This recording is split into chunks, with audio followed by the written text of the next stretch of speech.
How about the stopping?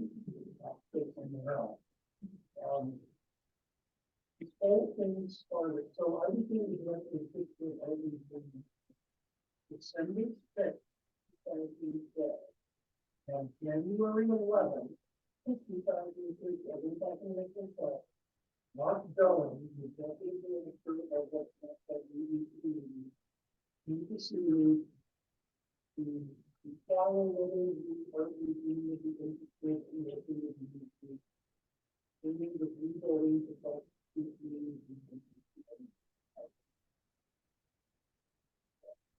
anyway, even just a month on the job, I already needed to go do some focus on the learning. And I had also been told by a very person to find ways to be so here's a part that I handed to you that reflects the community.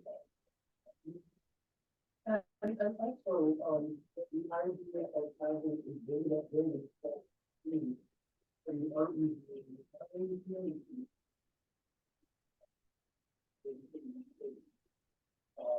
either move that body and possibly the same building,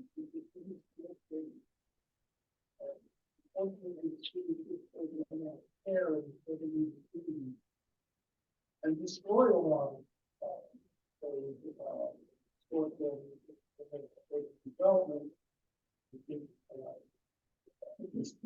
We're in one of those buildings. Yes, we are. And so these were all those daily factors. I can approach my predecessor about this process and I think what we need to make. So, once we've done his homework, and he did figure out that there are ways that the only way to save these properties is fire them out and the city that owns the building and has put out 3 RFPs to develop it. If they want to buy the building and they've done this over the years and they've been that finger. It's very hard to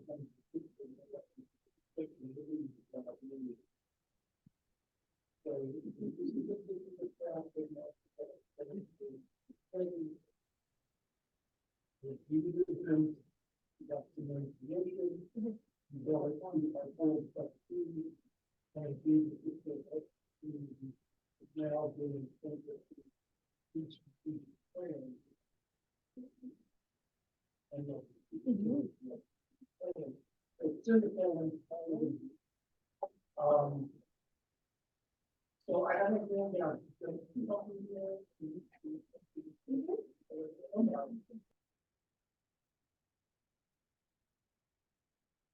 I've distributed this document. This is the formal letter of agreement between Newview Communities and the Art Museum that we signed in 2021 to just get in writing a confirmation of what each organization had decided to do to create the Fitchburg Arts Community. And what I'm going to do, I'm going to use this kind of as a guiding document for my talk, go through why we did this, what we've done to date, what we're doing right now, and what we're planning to do, all from the Art Museum's perspective. I'm not going to go over what Newview's doing. I think Mark already talked about that. I do want to say, though, I want Newview is the lead partner. They are doing 90% of the work. They are the developer. They have taken all the financial risk. The Art Museum is a supporting partner Because we can bring to the table things that New View doesn't have, like expertise with artists and the arts community and so forth. And we were also able to give some legitimacy to that, both politically and in terms of marketing. But really, New View is doing all the heavy lifting, and I am deeply grateful for that, because I am not a real estate developer. I would not know the first thing about how to do this project. And so the art museum exists in a supporting role here. So I already talked about how the project supports our mission. And I already talked a little bit about how these buildings are historic pieces of architecture. In fact, the annex, the stables, the B.F. Brown building, the Marion Parkway building, which is part of the art museum, and the Nestor building, which are all part of the art museum, they're all red brick structures, and they were all part between like 1880 and 1925 of the urban development of that part of Fitchburg. Prior to those buildings, there was a farm there. There was no urban development. And so all these buildings kind of go together as part of the history of the city. And we wanted to preserve that as something distinct about that neighborhood. You know, I already said that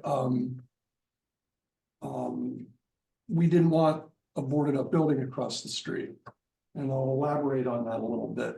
So from the purely selfish perspective of the art museum, we're trying very hard to attract visitors to the museum from outside of Fitchburg and outside of North Central Massachusetts as a way to help support the museum and help support the tourism and creative economy here in Fitchburg. And the last thing I want is for someone to come in from Boston and Metro West and go home and tell their friends, you know, we had a really great time at the museum and the shows were interesting and I recommend it, but I was afraid to get out of the car. Because that's what those boarded up buildings say, right? It's a big symbol that says blight, and this neighborhood is not safe. This neighborhood has been abandoned. Nobody's taken care of the neighborhood. And actually, none of that is true. That used to be a struggling neighborhood, but through the work of New View, a little bit by the art museum, the Sundial, the police department, and the fire department, and the city in general, that neighborhood, even though it's the most economically challenged neighborhood in Fitchburg, it's now a stable neighborhood. And the crime rate is low. There's nothing wrong with the neighborhood, but those buildings say there's something wrong with the neighborhood. So we wanted to change that perception. And then the other benefits that accrue to all of us because of this project, those buildings, they've always been municipal buildings. They don't contribute property taxes to the city. Now, for the first time in the history of those buildings, they're all going on the tax rolls. They've got to pay property tax. So that's a good thing. And with the buildings rehab, and with roughly 100 people living in the buildings, all paying rent, the developer paying taxes, what that does is it stabilizes the property values in the rest of the neighborhood, which increase the income to the city of Fitchburg and make the neighborhood more desirable. The other thing we did, I don't know if Mark talked about this, but in order to get this project accomplished, we had to change the zoning for the neighborhood. We had to create, what's known as an arts overlay district, which basically rezones the neighborhood. It's a residential neighborhood, but it's zoned now so that artists can have studios and create work in their living space. We had to do that for Fitchburg Arts Community. But when we rezoned, we didn't just rezone for those 3 buildings, we rezoned for the whole neighborhood. Because we anticipate that when the buildings are filled, more artists will want to come to Fitchburg and come to the neighborhood, so we have the zoning already for those people. And then the other thing that the project does, it's a large part of a much greater community and economic development effort in the city, which has been ongoing here for about 10 years, to reposition this city as the regional center for arts and culture. Because that's what this was. 100 years ago, when this was a happening city, you could see the architecture, you can see the monuments. Those monuments are like the Civil War monument, World War I monument. They're all designed, the Spanish American War monument. They're all designed by major American artists. They're not all Fitchburg artists. These are serious. These are big deal artists. The churches have Tiffany windows, right? I mean, this was the regional center for arts and culture. And the civic leaders and the city all kind of decided that we should make an effort to go there again as part of an economic redevelopment strategy, because basically you cannot attract businesses and you cannot attract and retain workforce in a city where there's nothing to do, which used to be the case in Fitchburg. Not nothing, but not a lot. So there's been a real push to do this. The Fitchburg Art Museum is part of this. This building and the Fitchburg Cultural Alliance in this building are part of this. The university's investment in the theater block is part of this. And the city's investment in their own city hall, historic city hall, is part of this. So taken together, Fitchburg Art Museum, all these other things and other things like Creative Cities and like the upcoming development of a permanent stage in Riverfront Park represent. Library. Well, yeah, oh, I'm sorry, yes, the renovation and expansion of the library, all together, these things represent over $200 million of investment in arts and culture infrastructure, programming, training, and leadership development, all within the last 3 years, all focused on institutions and people in downtown Fitchburg in a roughly 5-block radius. You also have 2 theaters. Yes, that's right. Stratton's are going to be at Christchurch, and New Players is on Wilson Street. That's all within that. Oh, right, and there Yeah. are other assets. Yeah. Hal, Yeah. I'm just talking Yeah. about all the investment that's happened, the money that's come to the city to help these organizations. And I know Stratton got a Mass Cultural Facilities Fund grant, and that's part of it too. So this is working. And the way that we know it's working is we have new restaurants on Main Street that we have in the last year and a half. A lot of them, and they're doing well. And on top of that, so I'm getting a little sidetracked here, and I'll get back to Fitchburg Arts Community in a second, but there have been in place in the Commonwealth of Massachusetts major incentives for developers to build housing near transit hubs. We're on several transit hubs. But the developers were not taking advantage of this because the private sector, they're always the last ones in. They want to see everybody else take the risk. We're all taking the risk. Now they're coming in. I had a meeting not too long ago where we sat down and we counted up all the units of new housing near the intermodal station in Morin Square. So if you count them all, housing that's already been built, housing that's been planned and permitted, and housing that's been proposed, it's almost 500 units of market rate housing in downtown Fitchburg.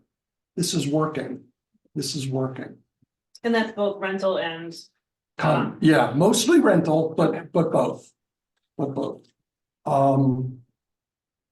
let's see, so I think you see how the Fitchburg Arts Community plays a large part in a larger coordinated effort to spark the creative economy here. So. Let's see.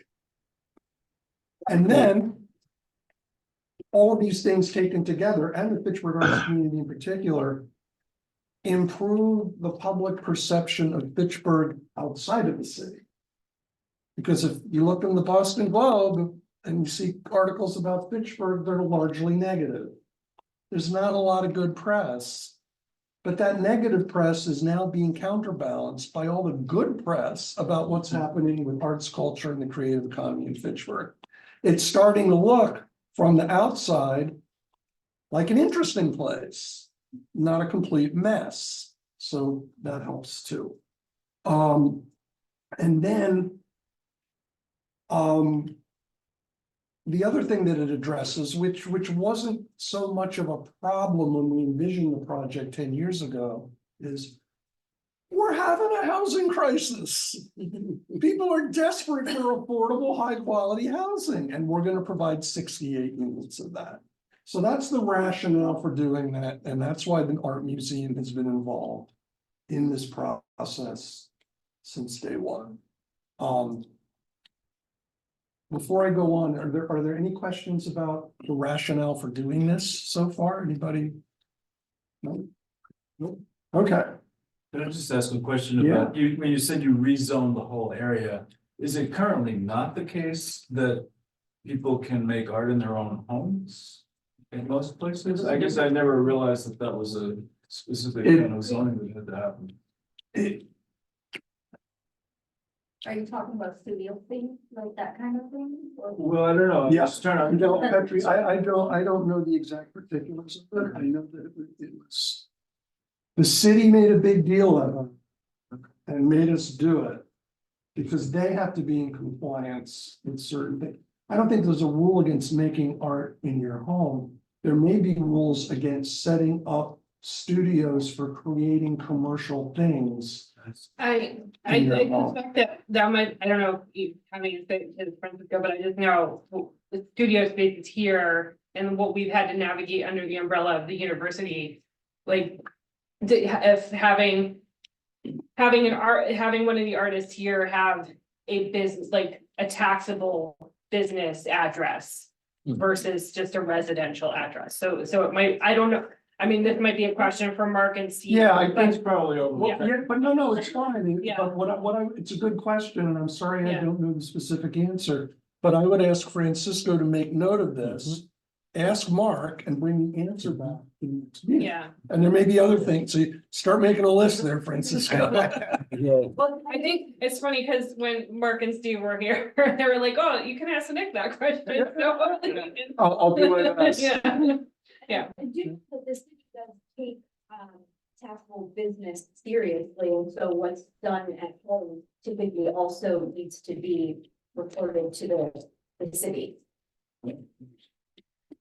But there's also a piece about just safety regulations and what kind of materials Yeah. you're working with. Yeah, And if you're a professional working, whether you're working in your home or you're working in a rented space that you have, a commercial space, that you have to follow certain safety regulations. So, 'cause That's certainly, Jesse, yeah.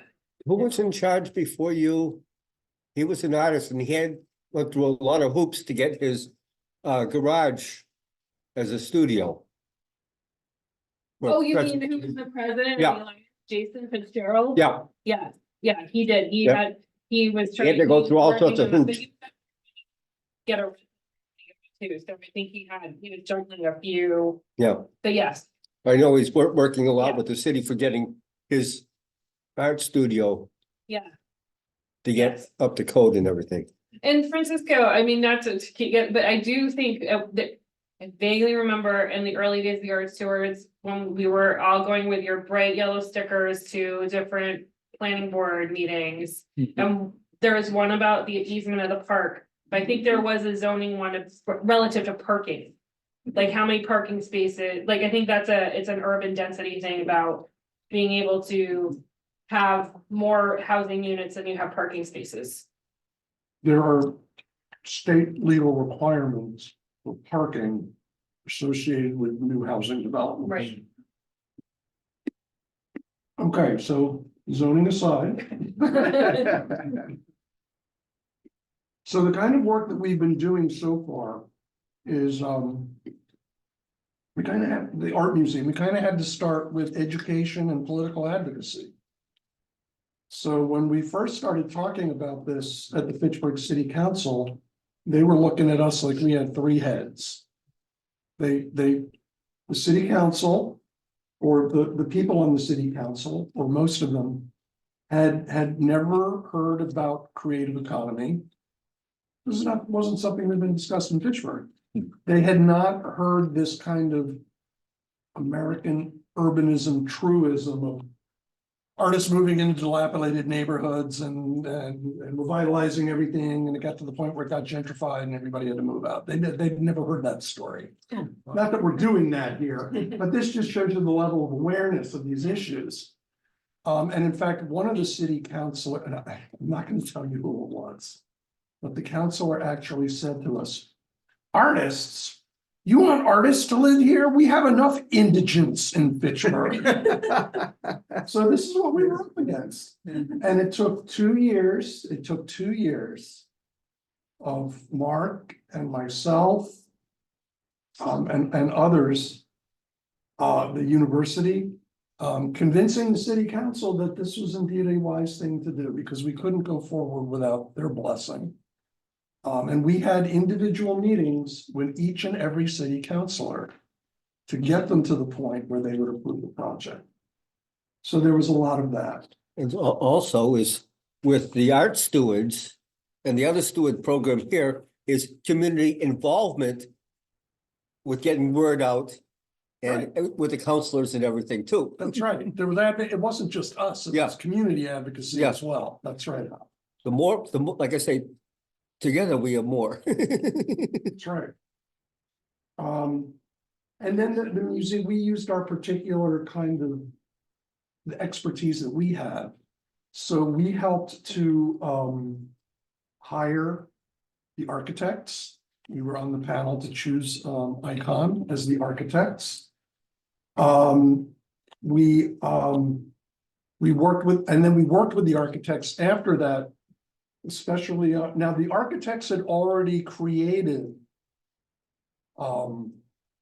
artists live workspaces and renovated buildings, that historic buildings. That's one of the reasons we hired them, because they kind of knew what they were doing. But we made, the art museum made sure that they were thinking correctly about this project, about what artists need in a building.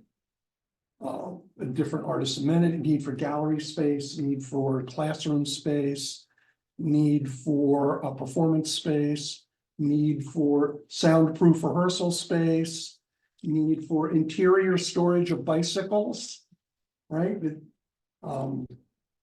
And we worked with them, and we also led a research process. So I personally went and visited 5 different recently built artist live work projects in the Northeast, just to talk to the organizers and see how they laid out their buildings and find out what their issues were and find out what they would have done different if the, and we wrote a report on that. It was like benchmarking against other projects, and that helped inform the design process.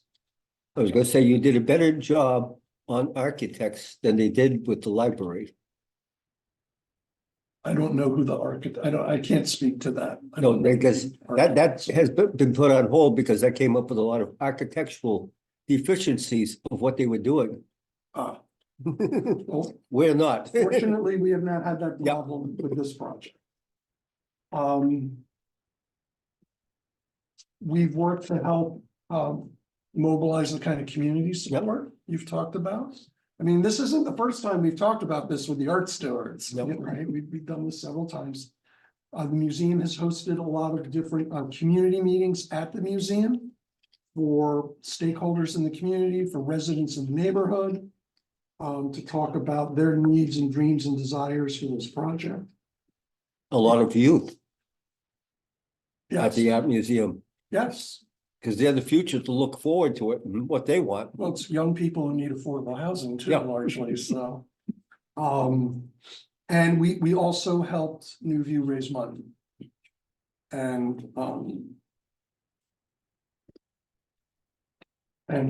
we helped, New View raised $45 million.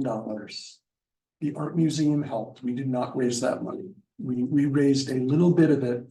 But it was a little crucial little bit at the end that unlocked $22 million of state funding to make the project go forward. So we've been involved in the fundraising, but we can't take credit for it. So that's what we've been doing so far.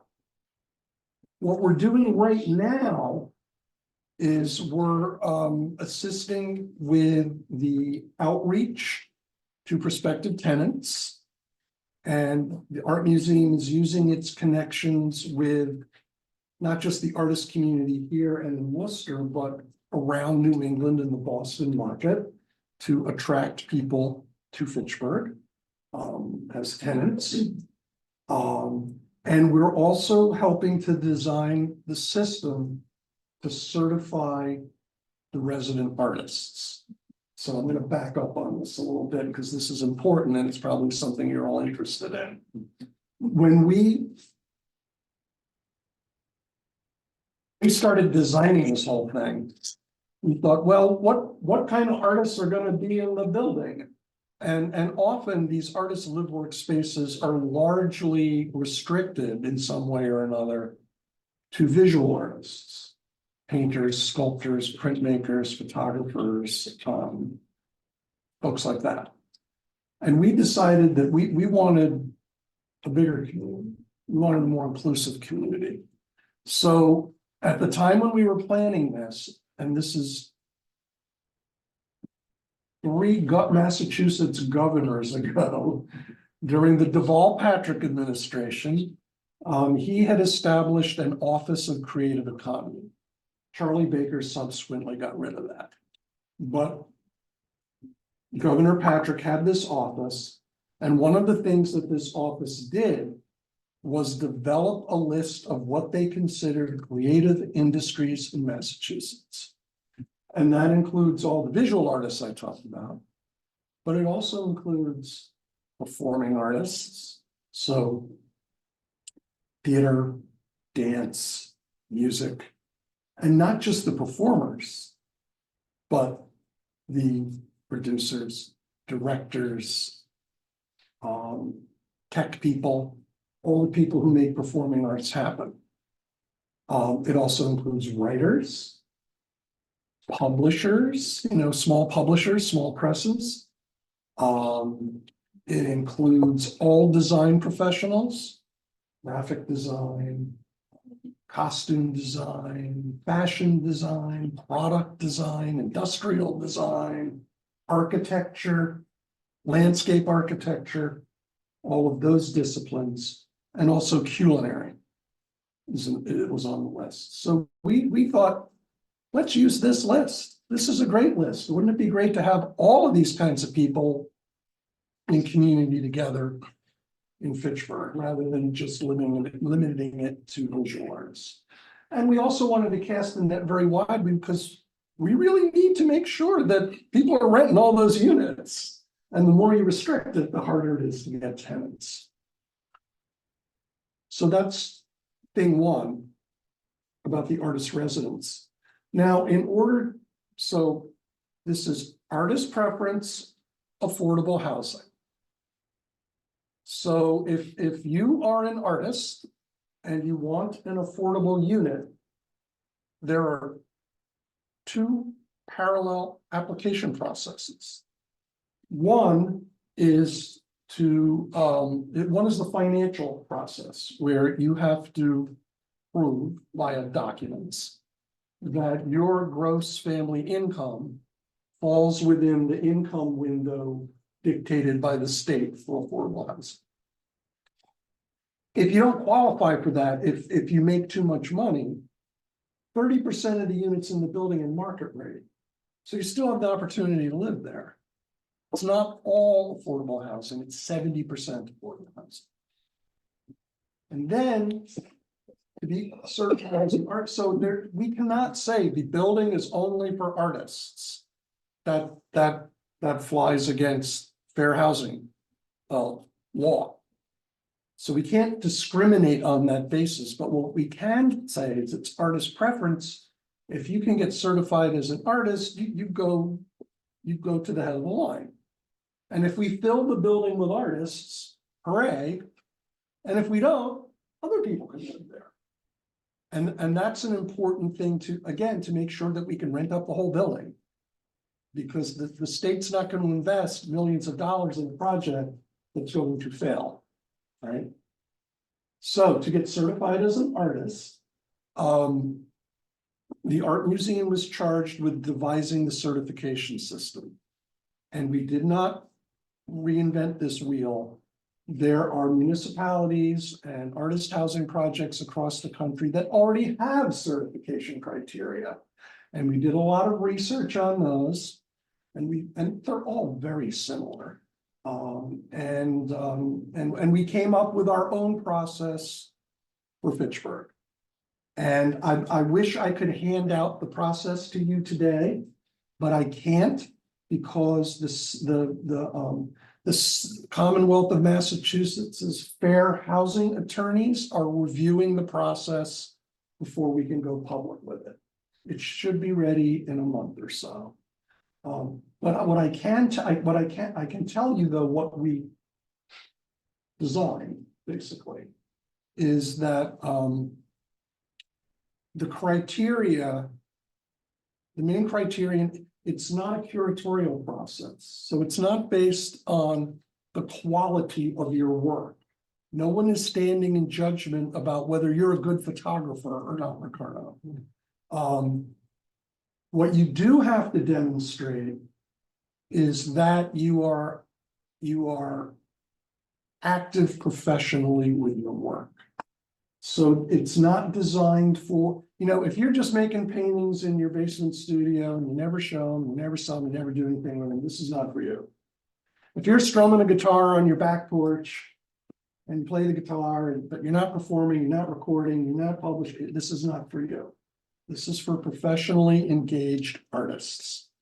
You do not have to prove, and nor is it a requirement, that you generate your income from what you do, or any proportion of your income from what you do. You just have to prove that if you're a writer, you're either getting published or teaching writing, or if you see what I mean, engaged professionally. I don't think I need to go over this for every discipline. The other thing is that the building has 1, 2, and 3 bedroom units. So we're preparing for families. Artists have families. Only one person in the family need be an artist. It's not like both adults have to qualify. Only one person has to qualify. And so, and then, our applicants, they have to send in a resume and, a couple of letters of reference that attest to the fact that they're active professionally, and also a statement about why they want to be in the Fitchburg arts community. And possibly also their interest in community building, because we'd like to assess that too. Because what we don't want people living there who are just gonna hide in their units all day, right? It's the Fitchburg arts community, it's not the Fitchburg artist apartments, right? Community is built into the whole thing, and it's built into the design of the buildings. And then what we will do is when the application process is ready, we'll come up with a small committee of people from the community to review the applications and grant the certifications. I am not making decisions about who can be in this building or not. That is not my job. I'm not doing that. But what I'm envisioning is maybe a 5-person committee with representatives from the university, cultural council, cultural alliance, some other cultural groups in town, some independent artists. People could serve on that committee for a couple of years and then cycle off. So it's always community involved. We're just setting it up. The museum is, I need to say this 500 times. The museum is not making decisions on who gets to live in the Fitchburg Art School. So those are the things we're working on right now. Can I ask sorry. Yeah, Um, That's a everybody. question, so is it part of the application process, kind of a proposal letter or a letter of introduction explaining kind of what they would, like in what ways they are engaging with the community or they would engage? Yeah, with? Yeah, like a letter of interest, like, Yeah. why do you want to live here? Yeah. That kind of thing. And there'll be guidelines for the letter, like, you should talk about your work, you should talk about why you want to live in community, you want to talk about how you could contribute to the overall creative economy in Fitch, something like. Quick follow-up, so is there, are you guys thinking about how to create a, infrastructure for some of that engagement? Like, for example, if they have ideas, I would love to, be donating some time to schools to teach children how to do X, Y, and Z art or whatever. Will there be like, ongoing support for that, like, or a? I'll talk about that. That's what we're gonna do next. Okay, awesome. Yeah, we'll get there. Yeah, well, just so to qualify as a professional artist, just especially if these are people seeking affordable housing, these are probably people who might not, writers who might not be published yet, but are actively writing. Or a actor who's actively auditioning but not getting cast. So if they're not getting paid for their work, but they're. Yeah, what? Yeah, I, that's a good point, Jesse, and I think we could build into the rubric. Yeah, but you'd have to show proof that you're auditioning. Right, You have to show your rejection letters from the publisher, right? Just some proof that you're trying, you're Yeah. trying to do it, you're trying to do it. That would be, as far as I'm concerned, that's acceptable. But you can't be not trying, right. right? That's the line. You gotta be doing it. I think that's also reflected in taxes if you're an independent artist. If the difference between being a hobbyist and a professional is that you're actively trying to make. Yeah, but I But- just but said if that you- you do not have to derive your income. It's But not if you just have about the- the income, because you could have a loss 10 years in a row, but you have to show, like, if you have a website, it shows that you're professionally promoting yourself in your field, it's like, it's not all about how much money you make, even for the taxes, what they Yeah, consider. I a think that. hobby versus. I think that for the artist certification process, we don't want to get.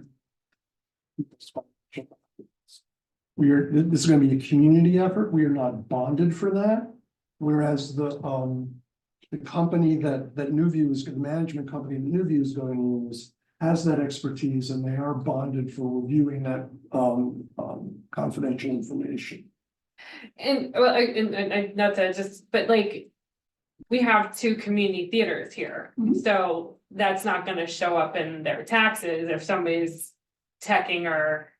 Or Right. acting with Stratton or New Players, but they will be active, so. Right, that's activity, that's, Yeah. again, you don't have to be making any money, or showing any losses. Yeah. You just have to Yeah. prove that you're an active artist. Any other questions before I move on to the future? I have a question, Nick. Yes, On and off has been mentioned that there's going to be a lottery process somewhere in there. And that the decision of who lives in the buildings will be decided by the lottery? I don't know anything about a lottery process, you'd have to ask Mark Okay. about that. Okay, This is the first I've heard of it, okay, so I don't know what that means. okay. Do you mean like if there's empty spaces that you fill and people put it pottery? I think he did talk a little bit about it though, did he talked that. Basically, there's like, so there's 68 units and 100 people apply, the lottery is to. Oh, yeah, that could be it, yeah, so. Once you Right. become qualified, then. Right, Yeah. if we have 68 units, we have 100 certified prospective tenants, then you might have to have a lottery. Okay, Yeah, but I'm guessing at that. I mean, Francisco can get but you the I'll ask real Mark, answer. yes. I'll ask Mark about the lottery. But that would, yeah, just be new space in the bedroom size too. Not everybody's gonna lottery for a bedroom. Mhm. Well, I asked that question and apparently, you have to meet income requirements at different levels and have a family size and all that. So you can't be a single artist and get a 3-bedroom apartment with the idea of having 2 studios. You can't do that. So could like 2 artists, 3 artists. Space, that question too. Yeah, That's a question. that might be hard to.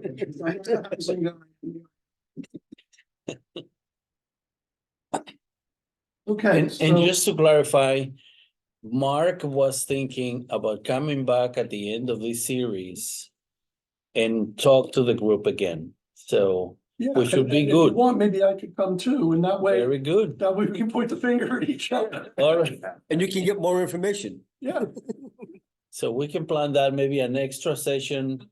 And also what we found out was that Liz Murphy, the Director of Economic Development, is very instrumental too in this process. So maybe we can have the 3 of you come just to wrap up and answer all the questions and whatnot. And see what's new. And see what's new since then. Yes. Sorry, Nick. so Francisco, could you shoot me an email with that date? Sure. So I don't have my Yes. calendar with me. Am I gonna remember that date? No. So. I'll- but if you I'll- shoot I'll me an follow email, up. I can- Yeah, I'll follow up. Okay, so. The Art Museum's commitment to this project extends beyond the day when it's been up and people. Because we are interested in helping the tenants create not only their community within the buildings, but contribute to the arts and culture community in the broader city and region, and also contribute to the creative economy. That's why we bringing all these people together. And we don't know exactly what that looks like yet. Because we don't know who the tenants are gonna be. We don't know. Is it gonna be largely performing artists? Is it gonna be largely visual artists? Is it gonna be largely designers? I mean, it may not be largely any of those things, but we don't know. We do not know the needs and desires of those individuals and that community until they're in the building. And what I have warned against all along is we should not be over determining what these people want to do or should do. So there are spaces that there's like a big communal workspace in the old auditorium. It's a huge space, but we haven't decided how it's going to be used. We're not going to raise money and build a wood shop if we don't have any woodworkers. You know, it just doesn't make any sense. So, but what we can do is once the tenants are in the building, we can encourage them to form a tenants association, some kind of community group, some kind of self-governing body, and there are lots of different models for this. And then we'll work with the body and we'll figure out what they want to do and how we can help. Now, some of these things are in this agreement because they seem like no-brainers. Like the art museum can certainly help the arts community market their events. If they want to do open studios, they want to do performances, if they want to have a publicly accessible exhibition space, we can help them with our social media platform. Yeah. Is there any thought to how many does Pittsburgh residents will, like, is there gonna be any preference to Pittsburgh residents as opposed to outside of I Pittsburgh? don't think.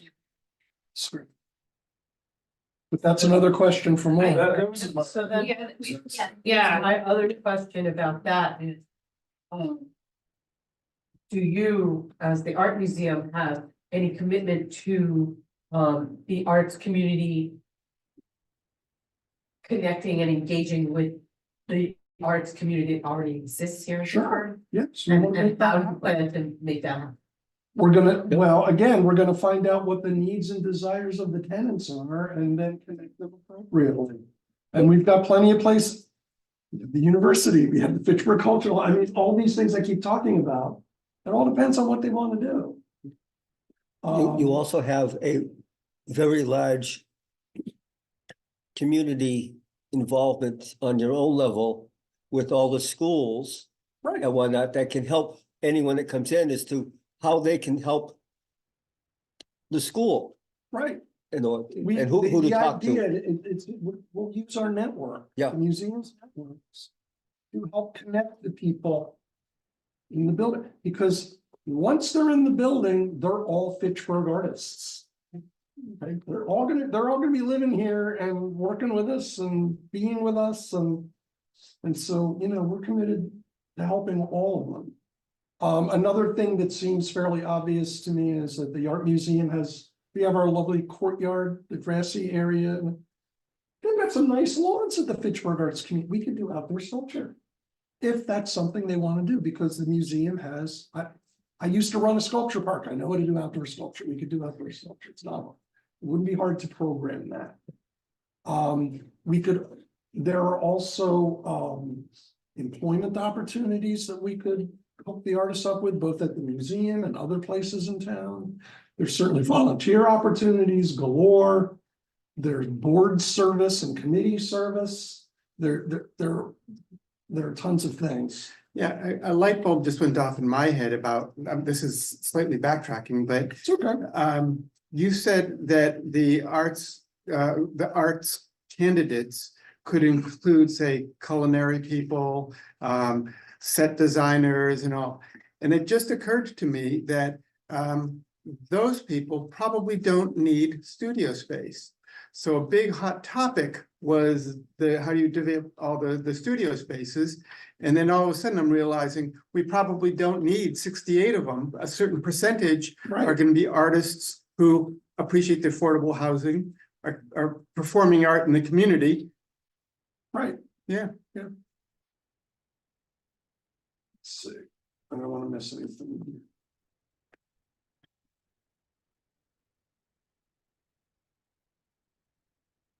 Yeah, I think I've covered most of this, but again, it's like, from my perspective, any successful partnership, institutional partnership, is when the needs and desires and the goals of both partners are served by the partnership.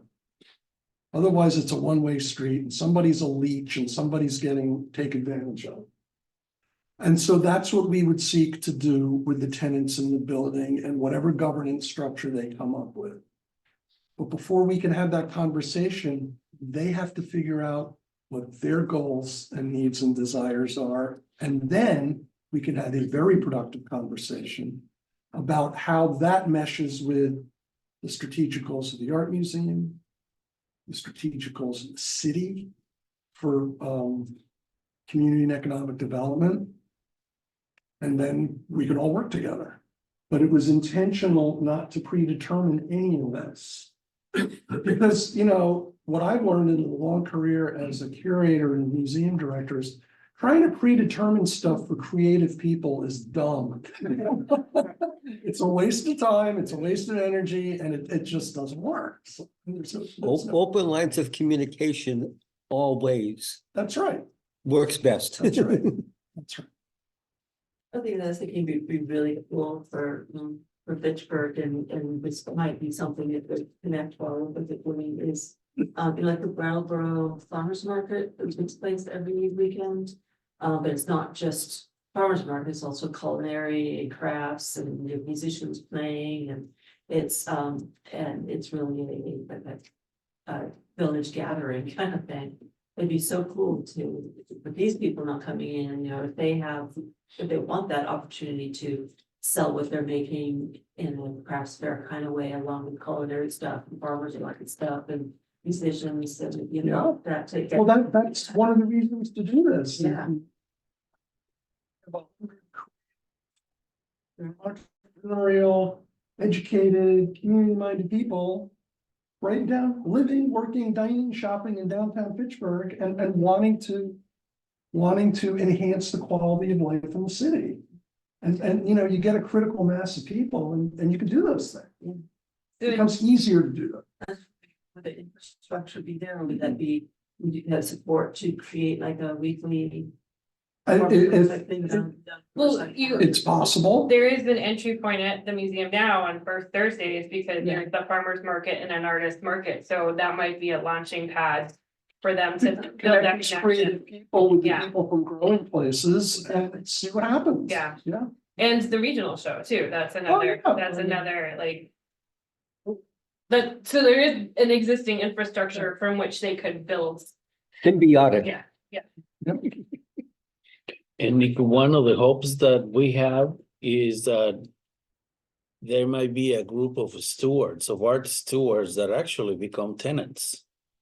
And And that they- I probably also encourage Yeah. tenants who are not stewards yet. To become join the- stewards. join the stewards, yeah. program. Absolutely. We have, there are lots of points of infrastructure to plug these people into already. And the hope is that what will happen is everything gets strengthened. And we might be a And- catalyst for further beyond. Exactly. That's what, yeah, that's what the should was. Support will there be to spread beyond, but that's. Just be the two cases. Yeah, so the museum is we are committed to using our networks and our partnerships to help the tenants in the building in an as yet undetermined way, because we don't know who they are. We don't know what they want, but we're gonna find out. Are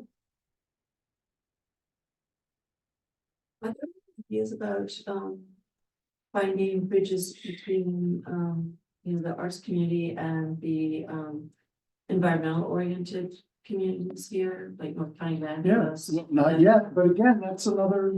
Carolyn Sellers. Yeah. Yep. Yeah, absolutely. Yeah, that's, they're part of our network. People, you know, we can make all those introductions, we can set up meetings. Riverfront Ripple, that's a good group that's here, that's kind of with the park, with the park and the stage and the. North County Land Trust, we Yeah. got the National Water Association, I mean, there's no end to this. What did you call it? Riverfront Ripple, so Laura D. Geronimo and Carolyn Sellers are the two, but I feel like that's where the environment and the arts have intersected Yeah. so so far. When does Carolyn leave? I don't know. Good question. I know there were there were a bunch of questions about the artist application. Do you feel like everything got answered that people were asking about a couple weeks ago? Or do you? Well, you may not know this, Nick, but I'm curious, the artists moving in stages, right? Do you know the What first? do you mean, moving into the Yeah, project in state? yeah, as I understand it, there's like 18 or something coming up in January and then. Oh, I haven't seen that You don't know. schedule, Okay. but okay, so they're moving in stages. Oh, okay, well, right, and I don't know the number, but I was just curious as to when we're starting in January to fill it. When is it hoped for or intended to be completely full? Question for Mark. I don't know. I mean, Like maybe, in January to April, spring. and it just as you're saying that, and as some of the questions that have come up, maybe the thing we need to do is have like a big party of all our organizations.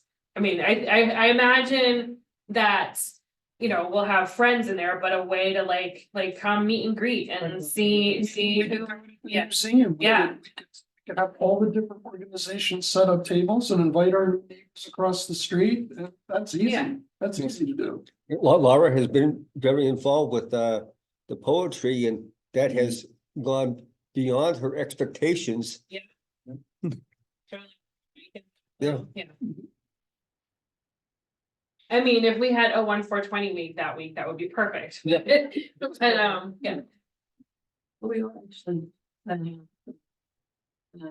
Anna Wilkins from the kind and I are working to put together a symposium on the intersection of arts and environment. Great. At Fitchburg State, and it's scheduled, tentatively scheduled for March 1st. We're going to, it's open to the public.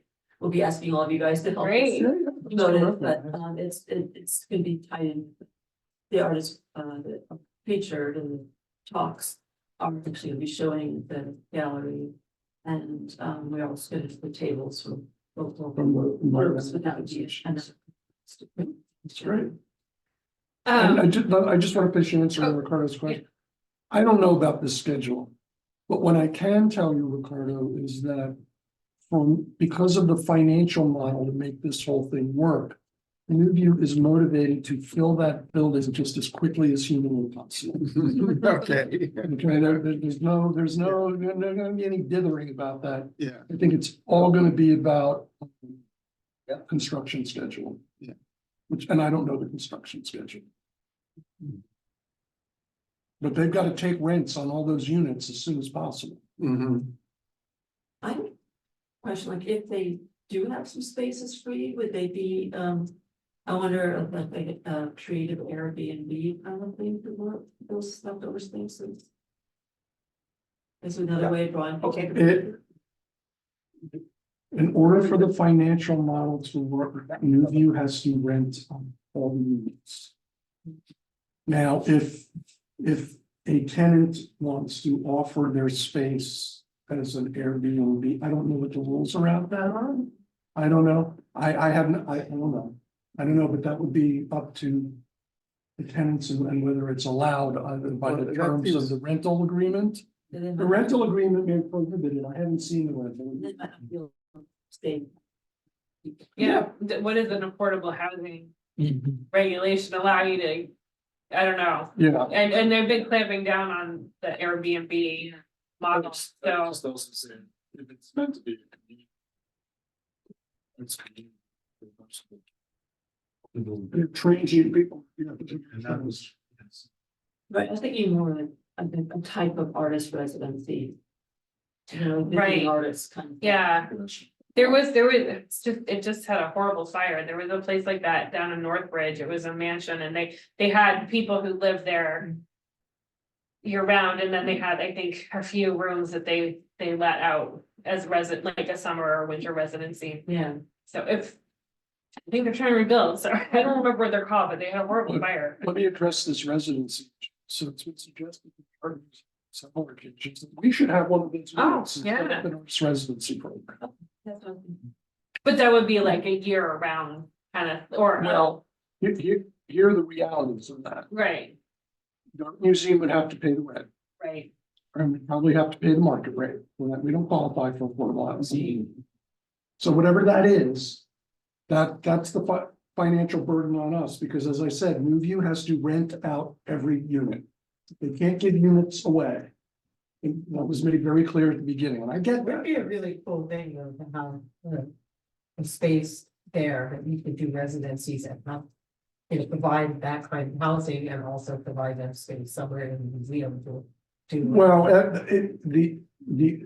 so what this boils down to is artist residency programs are great, but they are a very specialized thing.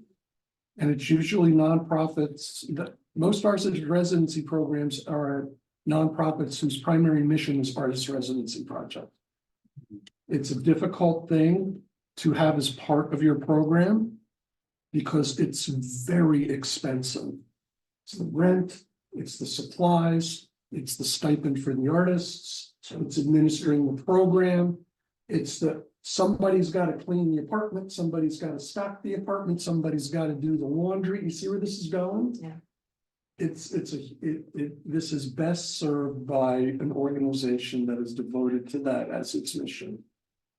Maybe in the future, yeah. Well, Anna and I, some other people have been talking about if there's some way to, like The art, no, then like is doing more informal artist residency, actually, there are some of the, but it's just like, hey, do you want to team up and collaborate on an art project? It's not really, you know, Right. but we have been talking. So Mhm. there are. So what I would encourage you to do as part of that research program, the first thing you should do is talk to artist residency programs and find out what's involved. Find out what kind of philanthropic support there is for it and find out what it costs. Because it's not for the faint of heart, believe me. Francisco? Thomas has a question. Hi, thank you. So Okay, wait, speaking are you of, here? sorry, can Hold you hear on, me? Thomas.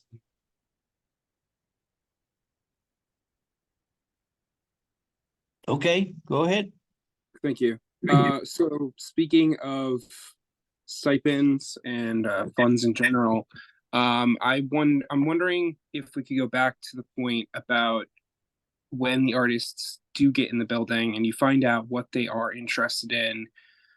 Are there funds already allocated to purchasing the equipment that they're asking for?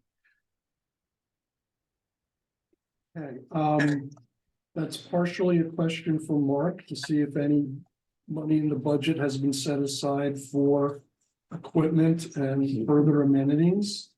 I know there's been some talk about that. I haven't gotten the answer to that. But there are also opportunities for grants for that kind of thing. And the art museum can connect the tenants with the various grant making agencies who could provide that kind of thing. Okay, thank you. I was also wondering about the general kind of committee that would be held to decide what artists go in. I know that at the last meeting that we specifically spoke with the New View employees, they talked about and kind of redirected the idea of maybe opening up the process to including more kinds of people, entities, organizations, so on, to be offering a more diverse kind of input and voice into what kinds of artists would be accepted and from where and so on, you know, based on a whole lot of criteria. Right, well, we're certainly open to that. And I would want, I do want to make sure that the diversity is built into this. Again, the lawyers at State Office of Housing are reviewing this because there are state fair housing laws that we have to obey. And whatever system we set up has to conform with that. What I told you about the artist certification process is what has been proposed. It's not what's been approved. We're still waiting to hear back. And whatever the state has to say will ultimately guide us. And they may say you have to build more guarantors of diversity into this, and then that's what we'll do. Okay, thank you. Hey, but that's what it is. It's we have to follow the law. Should be it think- for, thank you. I just want to say, I think, Tom, I don't know if this is one of the pieces you were referring to, but I know when we talked about diversity, it was on every level, but just making sure that the performing artists are represented on the committee as well as visual artists and.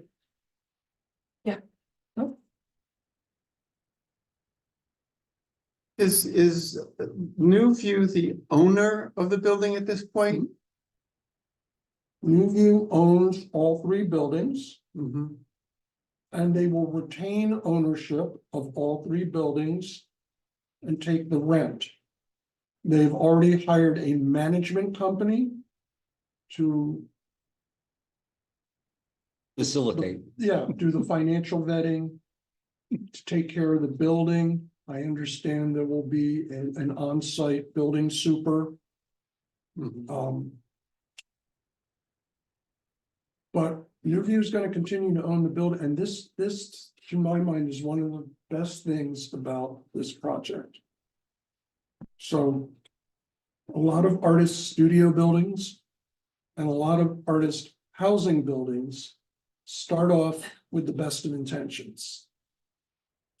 And what happens over time is developers get involved and lawyers get involved, and they find ways to break the affordability covenants, or they go condo. It's not happening here. Because Newview is a community development corporation. Their mission is affordable housing. So these buildings are also always going to be affordable housing as per the mission of the owners. Otherwise, it's a gentrification project. And if that had been the case, the museum would not have gotten involved. Because that's the last thing we need. So if this is a success, are they hoping to expand and maybe take over some more like the industrial buildings and stuff, mill buildings and stuff like that, and just be similar? I haven't heard any plans, but I imagine if it's a big success, why wouldn't they? You know, we did one of the things I didn't. Yeah, then they might not want to do it anymore. But one of the things maybe Mark mentioned is we commissioned a formal real estate market survey at least 5 years ago. Yeah. To basically tell us whether it was worth doing this, whether there was market in it. And what they said is basically because of the lack of artist housing in Massachusetts and the loss of artist housing and artist studio space in Massachusetts.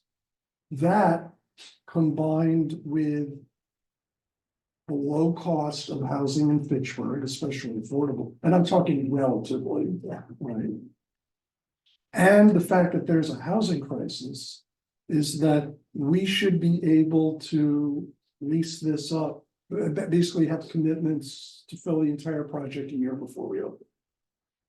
I'm not. Yeah. That's what they said, but we're a year before. I know, but we, Yeah. well, we would have started, but we're waiting for the state to approve the artist certification. The state's getting in our way. We would have started this months ago. Yeah. We have to wait. In the words of Robin Hood Men in Tights, wait for it. Yeah. Or Hamilton. Yeah, that's what we're doing.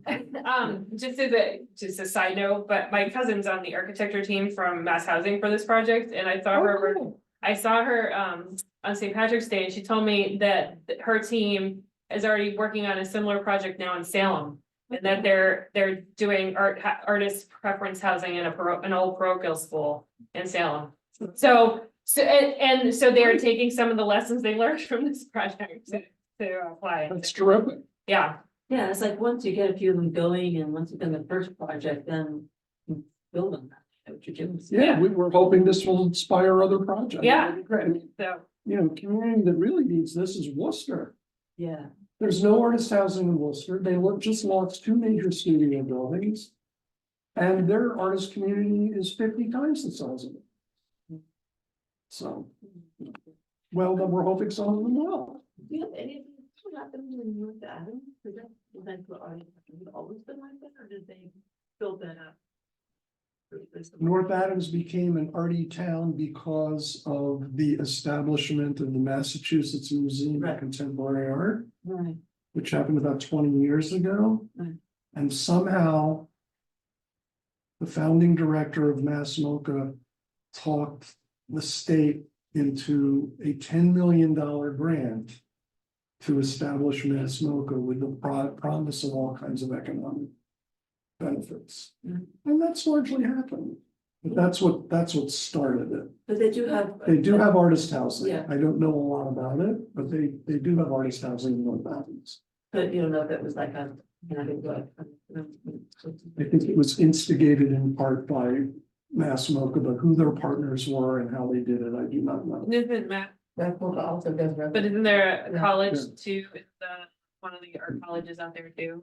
It's not in Or- Williams, The Massachusetts. New, Yeah, Yeah. yeah. there's also Williams. Yeah. Further out. Yeah. I mean, they're around North. End. Before Mass MoCA, there's always been a lot of culture. Like all of It's just, right, it just hadn't happened.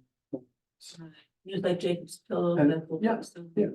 The Berkshire Museum, Tangle. In Pittsfield, our TDI fellow was in Pittsfield before, well, slightly, I don't remember his chronology, but he did a lot of the development in Pittsfield too. They stayed Pittsfield Yeah. with arts and culture. Yeah, so the Western Mass is that interesting. And the other thing.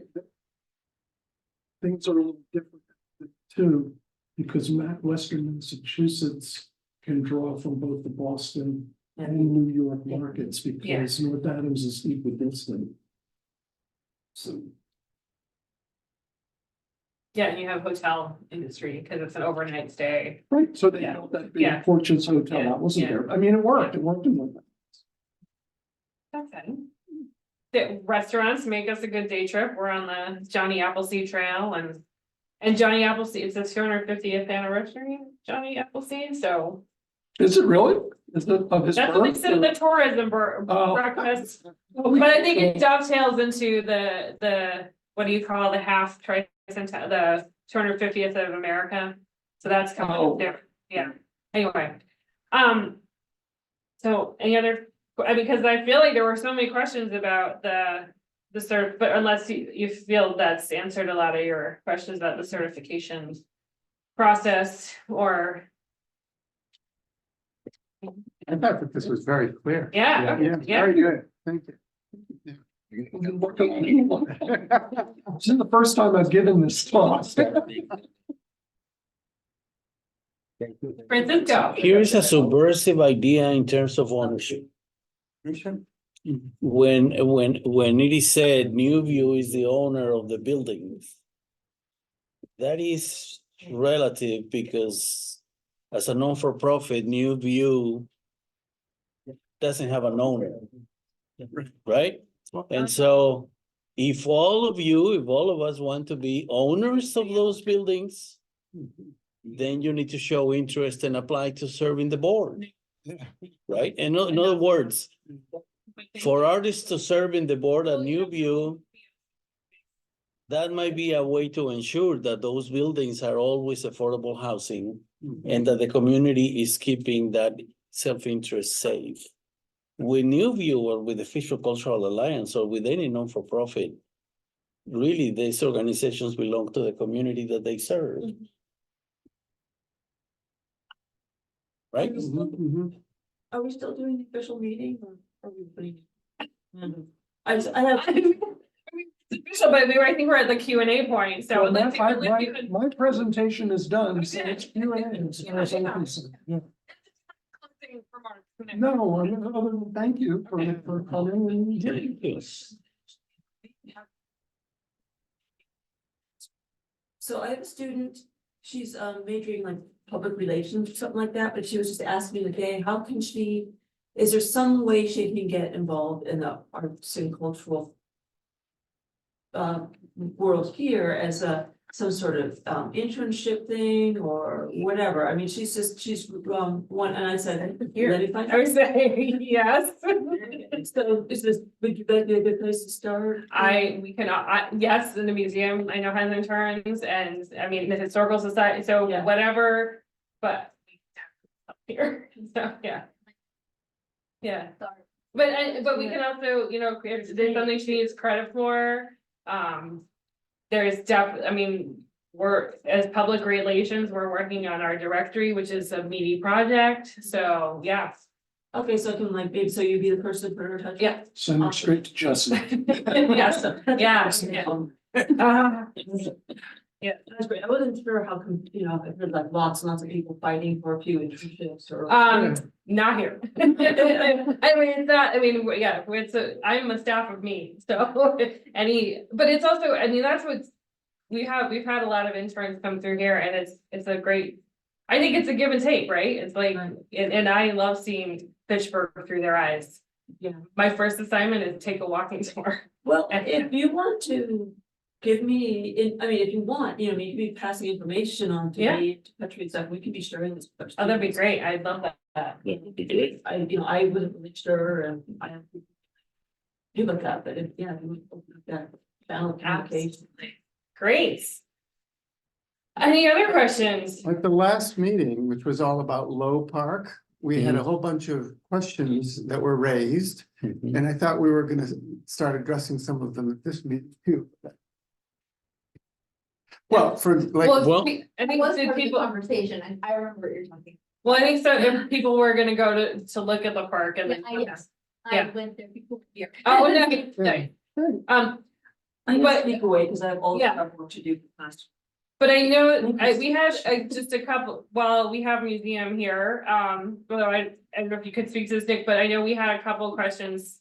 People coming in here asking about the regional show, and I believe the process is open. Yeah. So I said, the, I haven't heard anything. oh, yeah, we have social media. And if you go to our website, all the application materials are there. Usually send an email. It's gone out too. Are you on our, I should have been.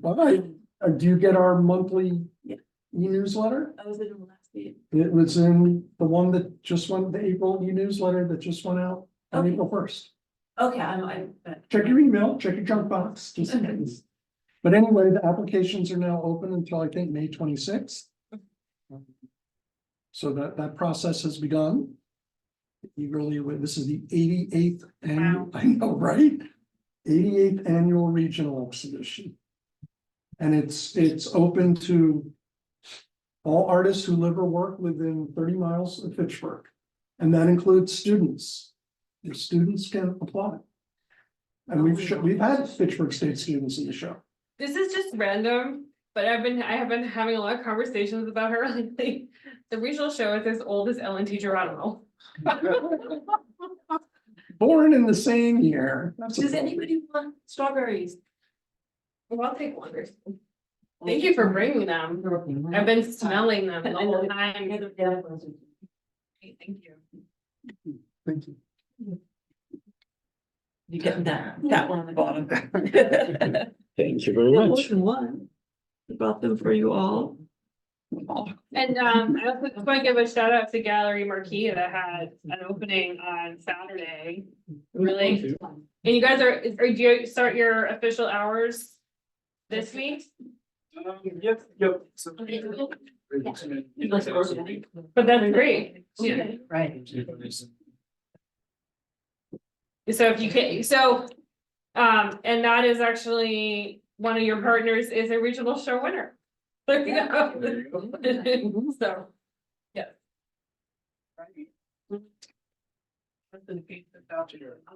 But it would be interesting to hear the questions about Low Park having Nick in the room.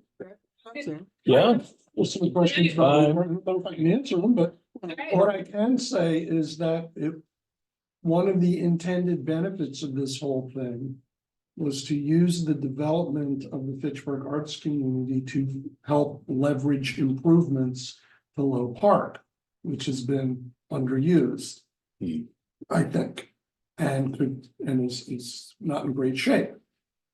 So Low Park is on both sides of Elm Street.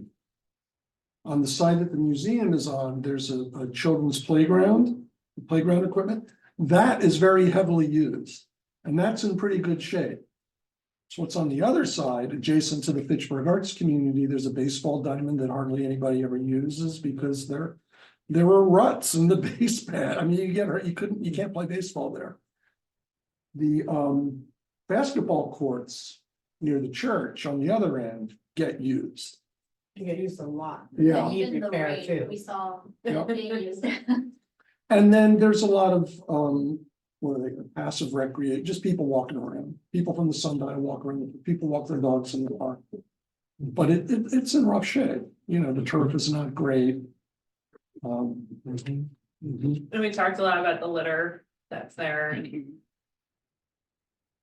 We talked big and about the, small, yeah. we talked about the retaining wall on High Street and, you know, maybe there needs to be a fence on it so that neighbors don't throw stuff on the park. You know, So I would like to contribute an opinion. Um, Meaning, you know, it's just one person's opinion on it, but we were talking about various things to do with that hill, okay? And I personally would like to keep that hill as a forest, cleaned up forest, but you know, like it would be really nice to have woods in an urban environment. And so we were talking about possibly putting a slide there, sculpture park, this and that. I'd like to see it stay woods, cleaned up woods, but just woods. There's a lot that can be done as designating it as like a pocket forest. And actually planting more trees and like a specific awareness of that. I know Devon's has a pocket forest and I can find out a little more about how they went about designating it that way, but. I haven't heard anyone advocating for getting rid of the trees. Oh, no, but there was, one of the thoughts was putting a slide that somehow would go up and down there or whatever. And Not a very. yeah. I mean, there is some wildlife. That's about it, so. Don't worry that any slide on a slope of that angle is not gonna meet state certification.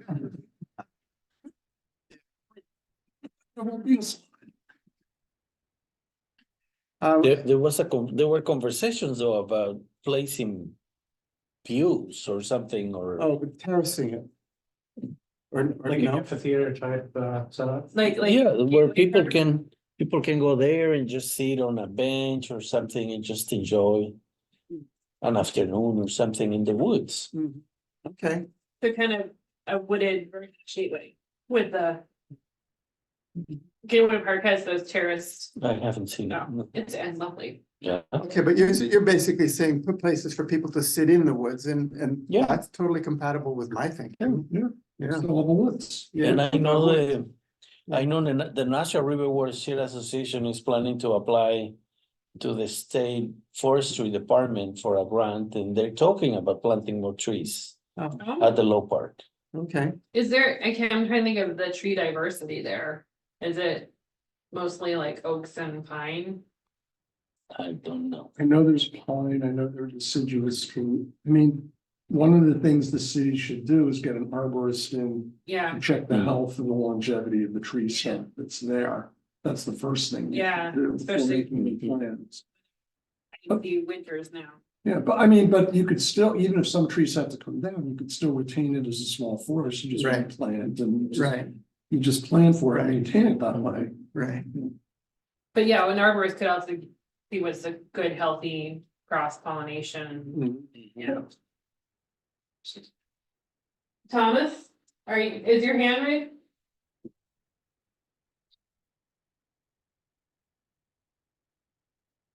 Turn him back on. You know? I think he's Oh, on. he's on, okay. It's on his end.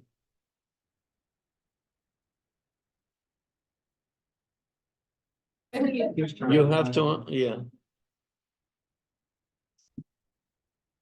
You have to unmute, Thomas.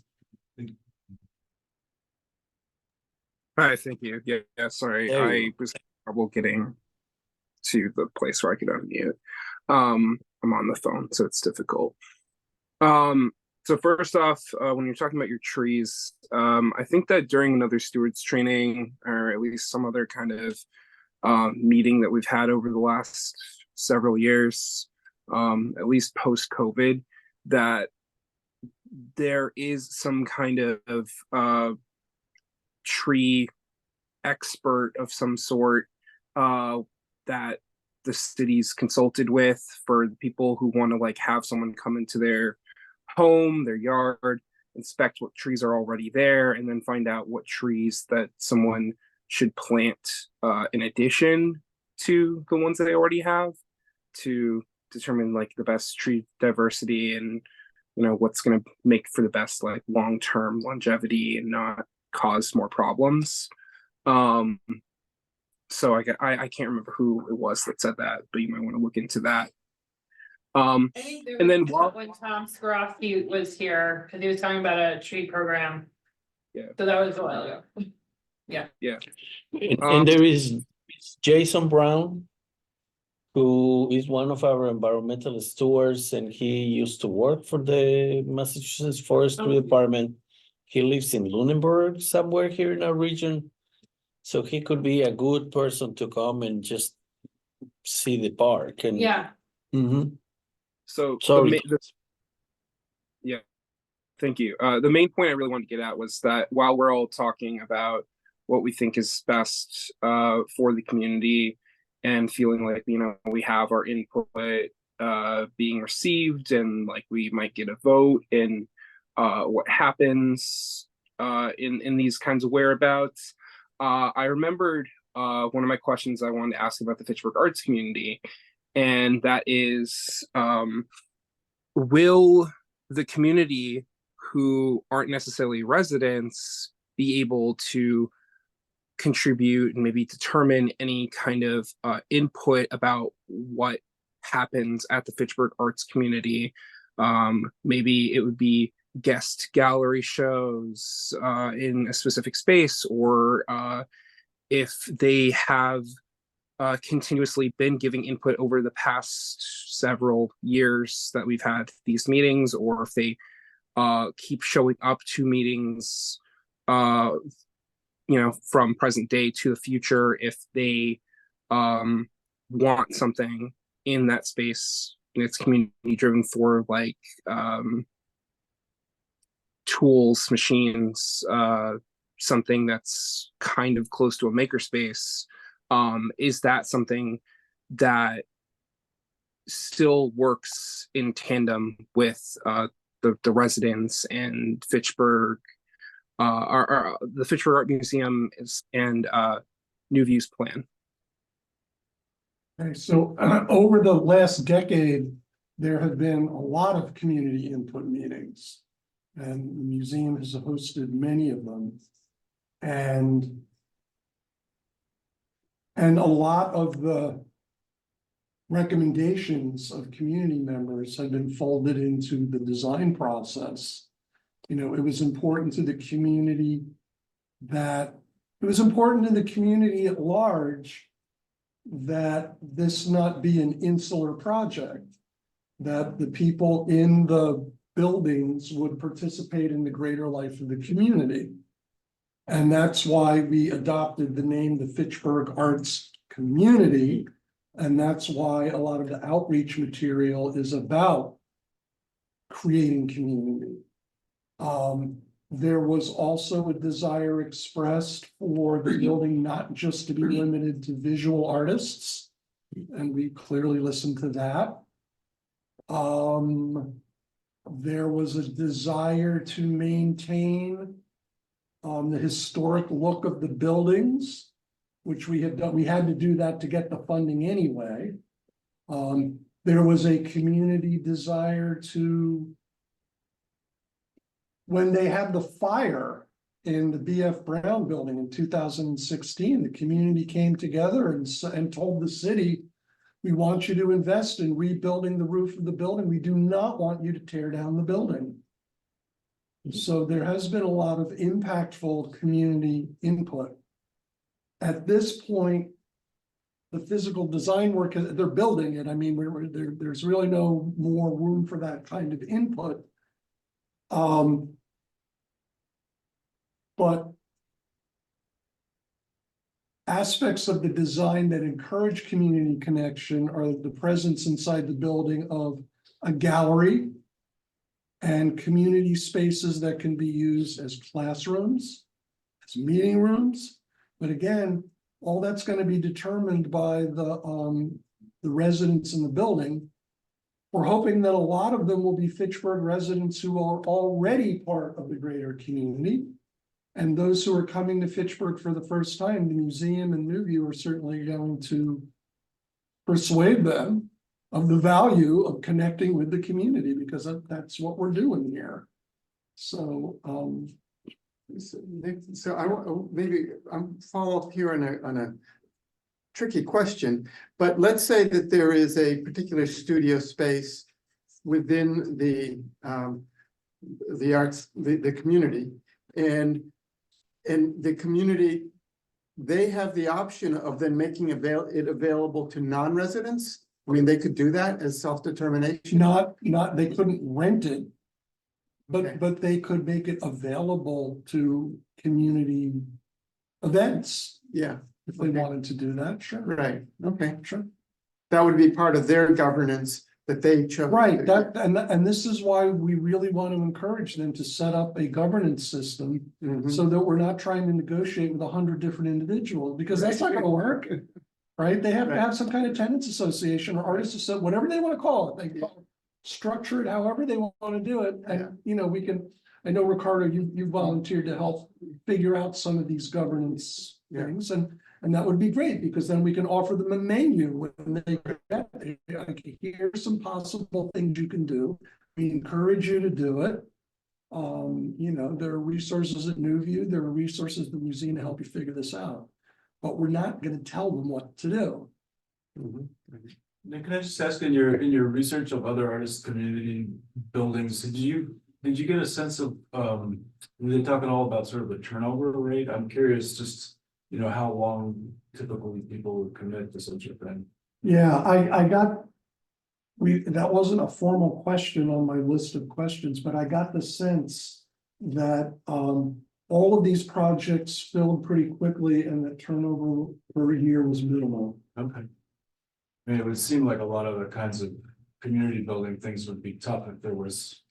Right, tons a of lot of turnover, and turnover. we're trying to decide on like how to spend resources. No, the to- sense I got is that the tendency is pretty stiff. There's a desire for this. When we were remote in 2020 and we had one of Connor's, one of our art stewards lives in the Western Ave Studios in Lowell. And he and his partner moved out here and bought a house up the street.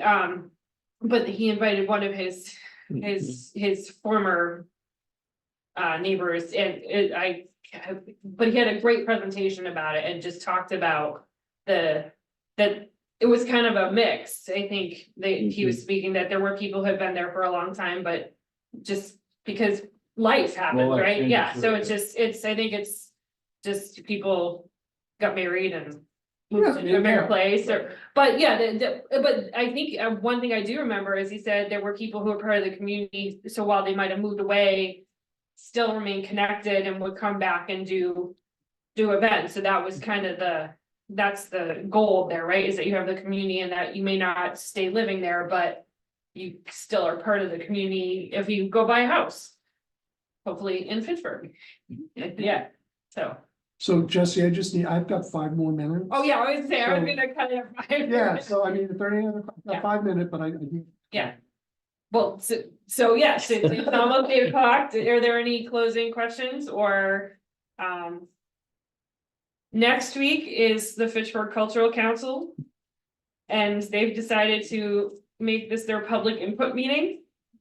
So it's gonna be, we're mixing it up a bit, but you can come and you can, give your input. Well, actually, Joe, you could speak to that. a little Yeah, bit. I can speak to that. So, every year, the cultural council does one or more public input meetings for the sole purpose of trying to get a feel for what the community wants the cultural council to spend the grant monies on in the coming grant season, which opens on September 1st every year.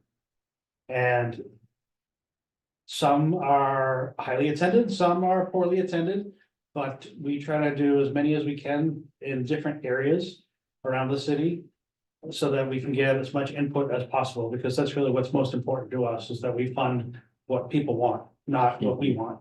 And so that'll be the purpose of the meeting next week, but part of that meeting is a discussion about the cultural council, what we're all about, how we work, how can you join us, and that sort of thing. It's a great piggyback to an art steward class. So you can actually see the council in action. And just from a personal note, it was how I was introduced to the cultural council. It was the very first meeting I attended, just happened to be a public input meeting. And it inspired me to join the council. And maybe that'll happen to you. If it does, Well, we'll talk. they need to join here first. Go ahead and join. Go ahead and join. All right, so no more questions for Nick? Well, I mean, this is part of a continuing conversation, I'm but happy to come back. yeah, Whenever you so- invite me, we'll talk more. yeah, but thank you for coming, and I think one of the biggest questions has been the meeting certification process, and you helped answer some of that, so Great. thank you. And Thank you. it's exciting to see it happening, so. Yeah, I mean, that's just, that must be one thing to, I mean, it's, I can see from the parking lot a little bit, but just to be able to witness it every day and see all the changes must be exciting. I could easily sit and look out my window at them building that thing and spend all my time. Yeah. doing it. Yeah, Yeah, there's progress every day. They're there every day. They're working on all three buildings at the same time. It's really exciting. yeah. It's really And exciting. I mean, I think I shared this with Mark, but hearing it from my cousin's point of view, where she's not invested in Fitchburg, but she works on affordable housing a lot. And she had a lot of great things to say about this project and just how, like, how impressed, what, now that they finally got to hit go, that it's going well, so. Yeah. All right, well, and Thank you, Nick. thank you, and just there's a ton of, Audrey left a ton of flyers here, so if you are looking for something to do next week. Come here to do yoga on Tuesday with the library, or you can come for Broadway karaoke on Friday, but there's so many things happening, there's poetry on Monday. Cycled art. And well, and we're gonna be open Tuesday through Friday, we're gonna do some, you can come here and make a recycled art project. Or check out, actually, before you leave, the Women's Caucus has a little circle show right over around there, and Shara's got one in there. Yeah, Good. like, this isn't actually- Yeah, they- All right. All right, thanks, everyone. Thank you, everybody.